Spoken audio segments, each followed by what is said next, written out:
bertemu kembali pada video pembelajaran kimia. Kali ini berjudul sifat keperiodikan unsur. Adapun KD-nya adalah menganalisis kemiripan sifat unsur dalam golongan dan periodenya.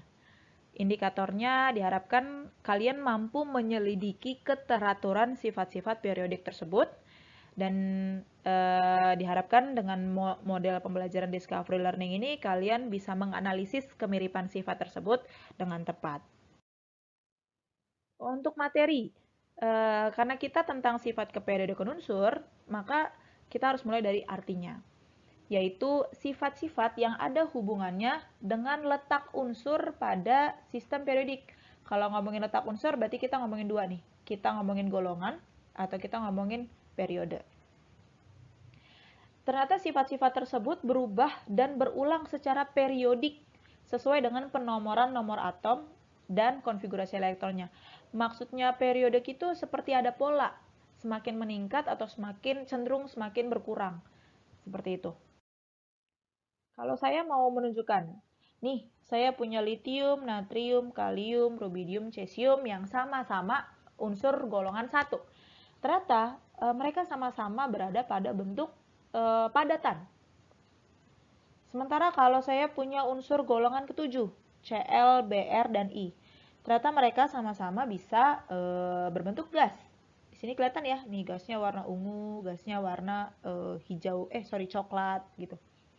Kemudian saya punya golongan 8 yang ternyata nih helium, neon, argon, krypton, xenon, mereka juga gas dan cenderung berwarna. Jadi kita lihat bahwa ada ternyata kemiripan sifat dari unsur-unsur yang satu golongan. Kenapa sih kok mereka sifatnya bisa ada kemiripan? Nah, sifat-sifat periodik itu yang akan kita bahas. Yang kita bahas pertama adalah sifat periodik jari-jari, energi ionisasi, afinitas, keelektronegatifan, kereaktifan, titik lele, dan titik didih. Tentu hal yang harus kalian tahu adalah menghafal atau mengetahui pengertian dari tiap-tiap sifat keperiodikan ini. Setelah dihafal, kita bersama-sama memahami. Nanti ketika disinkronus, baru kalian terapkan apa yang sudah kalian hafal dan pahami. Gitu ya. Apa sih faktor yang mempengaruhi sifat keperiodikan unsur? Ternyata ada 2 faktor besar yang akan kita pelajari. Yang pertama itu kulitnya. Semakin banyak kulit atom, semakin banyak nih. Contoh ini kulit 1, kulit 2, kulit 3, kulit 4. Semakin banyak kulit atom, maka akan semakin jauh jarak antara inti atom dengan elektron terluar. Ya dong, ini anti atom, ini elektron terluarnya. Semakin banyak kulitnya berarti makin jauh dong. Nah, semakin jauh itu membuat gaya tarik antara inti atom dan elektron terluar akan semakin lemah. Sama kayak magnet ya. Makin jauh magnet kutub utara sama kutub selatan, berarti kan gaya tariknya akan lebih lemah. Tapi kalau makin dekat, gaya tariknya akan makin kuat. Faktor yang kedua, itu kita mengenal istilah muatan inti. Muatan inti artinya gaya tarik antara inti yang isinya proton muatan positif terhadap elektron. Semakin banyak jumlah proton dan elektron yang tarik-menarik, maka akan semakin besar dong gaya tarikannya. Kayak kalau ada 11 proton tarik-tarikan sama 11 elektron pada 11 Na contohnya. Atau pada fosfor dengan nomor atom 15, berarti kan ada 15 proton yang menarik 15 elektron. Maka semakin banyak gaya tariknya, ada 15 gaya tarik ya, semakin banyak gaya tariknya, ya semakin besar gaya tarik antara inti atom dan elektron terluar. Semakin besar gaya tariknya, berarti jaraknya lebih dekat dong. Kayak kalau saya narik Rainer lebih kuat ke saya, maka jarak saya dan Rainer pasti makin dekat. Artinya semakin kuat gaya tariknya, jari-jarinya juga semakin kecil. Yang kita bahas pertama deh langsung, jari-jari atom. Saya punya data nih, atau tabel. Ini adalah golongan 1, 2, 3, 4, 5, 6, 7, 8. Hidrogen ada di periode 1. Teman-teman tahu ya, kalau ke kanan kan periode ya. Berarti ini periode 2, Na periode 3, begitu selanjutnya. Kalau periode berarti kulitnya yang sama ya. Jadi kalau ini periode 6 artinya kulitnya 6. Coba kita lihat, ternyata makin ke bawah atau makin banyak kulitnya, ternyata ukuran atomnya makin besar. Apa hubungannya dengan jari-jari?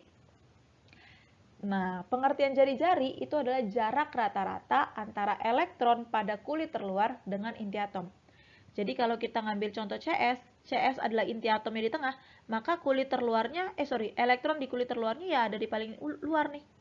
Jadi inilah jari-jari. Oke, makin besar jari-jarinya, maka semakin besar ukuran atomnya. Terus yang bisa kita simpulkan apa?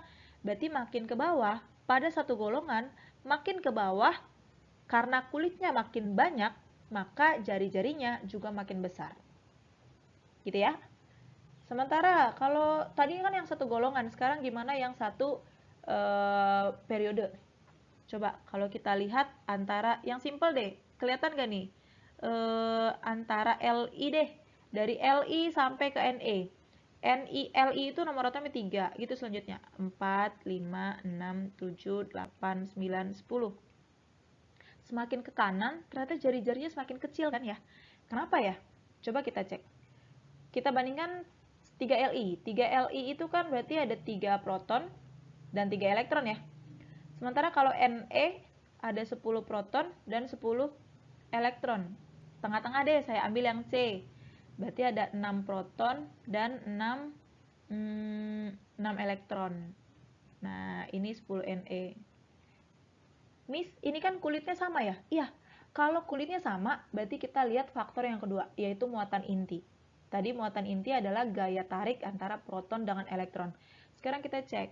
Kalau Li berarti gaya tarik proton dan elektronnya, anggap aja ada 3 gaya tarik. Kalau yang C berarti ada 6 gaya tarik. Kalau Ne ada 10 gaya tarik. Semakin ke sana gaya tariknya makin banyak ya. Terus efeknya apa? Semakin banyak gaya tarik, berarti tarikannya semakin kencang. Tarikannya semakin kuat. Semakin kuat tarikannya, maka jari-jarinya akan semakin kecil. Oke? Inilah. Sekarang yang kedua, gimana kalau tentang ion?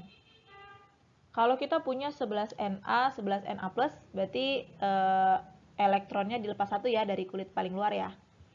Dan 9F-. Kalau 9F- kan normalnya kan harusnya 27. Tapi karena minus berarti nangkep 1 jadi 8 ya. Gitu. Terus sekarang kalau ditanya mana sih yang kulitnya, mana sih yang jari-jarinya lebih besar atau lebih kecil? Kita cek aja dari faktor kita. Kita punya faktor kulit kan? Kita cek. Kalau 11Na kulit 1, kulit 2, kulit 3. Oh, berarti kulitnya 3. Kalau 11Na+, kulitnya 2. Kalau 9F- kulitnya 2. Nah, tadi kan kita udah belajar ya di slide sebelumnya. Kalau makin banyak kulit, berarti jari-jarinya makin besar. Oke, berarti karena ini kulitnya paling gede, maka yang jari-jarinya paling besar adalah 11Na. Terus Miss, ini sekarang kulitnya 2, mana yang paling besar? Kita cek. Faktor kulit sudah, sekarang kalau yang kulitnya sama, berarti kita cek dari yang muatan inti dong. 11Na+. Berarti ada 11 proton menarik 10 elektron. Kalau 9F- ada 9 proton menarik 10 elektron. Pertanyaan saya, mana yang lebih kuat? 11 proton menarik 10 elektron atau 9 proton menarik 10 elektron? Maka yang jumlah protonnya lebih banyak adalah yang gaya tariknya lebih kuat. Karena gaya tariknya lebih kuat, maka jari-jarinya lebih kecil, ya nggak sih? Semakin saya kuat narik, berarti kamu akan lebih semakin dekat ke saya. Jadi jari-jari kita lebih kecil. Oke? Jadi kalau disuruh mengurutkan, maka jari-jarinya 11Na itu akan lebih besar. Terus urutan yang kedua lebih besar adalah yang F-. Baru yang paling kecil adalah yang 11Na+. Gitu ya. Sekarang yang kedua, energi ionisasi. Pengertiannya adalah energi yang diperlukan untuk ngelepasin satu elektron valensi pada kulit terluar. Jadi untuk ngelepasin satu elektron. Contohnya gini nih, kalau energi ionisasi 1 berarti ada Na, terus ngelepasin satu elektron. Berarti jadi Na plus dong. Nah, kalau energi ionisasi kedua, berarti Na plus ini ngelepas satu elektron lagi, jadinya Na2 plus. Gitu artinya, ya, dalam kondisi gas. Polanya seperti ini. Kalau kita lihat dari data berikut, ternyata data energi ionisasi itu semakin ke bawah, itu energi ionisasinya semakin lemah ya, semakin kecil. Terus energi ionisasi tadi energi yang dibutuhkan untuk ngelepasin satu elektron. Coba kita cek. Tadi semakin ke bawah, jari-jari kan makin besar ya. Kalau semakin ke bawah, jari-jari semakin besar, berarti gaya tariknya semakin lemah ya. Ya, kalau jari-jari semakin besar, berarti kan jaraknya makin jauh. Berarti gaya tariknya semakin lemah. Nah, kalau gaya tariknya semakin lemah, berarti untuk ngelepasin bagaimana?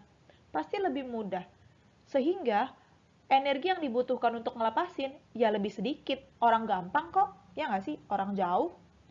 Kebalikannya, seandainya nih, kalau kita ngelihat seperiode, ternyata makin ke kanan, itu energi ionisasinya makin besar. Kenapa ya? Kita cek lagi dari jari-jari. Tadi kan makin ke kanan, jari-jarinya makin besar. Kalau jari-jari makin besar, artinya kan gaya tarik makin kenceng ya. Gaya tariknya kuat. Kalau gaya tarik kuat, berarti untuk melepaskan ya susah dong. Karena melepaskannya elektron susah, berarti butuh energi yang besar untuk melepasin elektron. Maka semakin ke kanan, energi ionisasi ya semakin besar. Gitu. Kemudian kalau kita pakai afinitas elektron, kebalikannya dari energi ionisasi, afinitas elektron adalah perubahan energi yang menyertai menangkap atau penangkapan satu elektron. Kalau ionisasi tadi melepas satu elektron. Kalau afinitas menangkap satu elektron. Jadi gini, dia menangkap, jadi ditambah elektron gitu. Kalau kita lihat datanya, Miss, ini yang dilihat mana sih? Yang dilihat 60-nya aja ya. Oke, karena di kimia artinya negatif itu dilepaskan. Jadi kita tidak fokus pada positif negatifnya dulu, tapi fokus pada angkanya. Dari sini kita lihat seperiodi aja. Ternyata makin ke kanan itu walaupun ada naik turun, tapi kita punya kecenderungan makin kanan itu makin besar. Sekarang kenapa ya? Kita cek lagi dari jari-jari. Tadi makin ke kanan, jari-jarinya kan makin kecil. Kalau jari-jari makin kecil berarti gaya tariknya besar. Tadi pengertian afinitas kan untuk narik elektron. Berarti kalau gaya tariknya besar berarti untuk narik elektronnya gampang dong. Karena narik elektronnya gampang, maka energinya juga besar. Maksudnya energi yang didapatkan besar gitu. Kayak karena nariknya gampang jadi untung energinya, makanya energinya besar. Kalau makin ke bawah, coba dalam satu golongan makin ke bawah, jari-jarinya itu kan tadi besar ya. Makin ke bawah kan kulitnya makin gede, berarti jari-jari besar dong. Kalau jari-jari besar, berarti gaya tariknya itu lemah. Kalau gaya tariknya lemah, berarti untuk narik susah dong. Karena nariknya susah, maka energi ionisasinya, energi afinitasnya juga ya kecil gitu. Karena susah. Ibaratnya nggak untung gitu kalau narik karena susah gitu. Oke, semakin kecil jari-jari, semakin kuat gaya tarik sehingga semakin mudah untuk menarik elektron atau membentuk ion negatif. Dan dari sini kita bisa lihat, oke, sekian video kali ini, tetap semangat, materinya memang agak mikir, maksudnya logikanya agak dimainin, tapi saya yakin kalian bisa kalau kalian mau meluangkan waktu untuk memahami apa yang kalian dapat hari ini lewat video ini. Oke, terima kasih.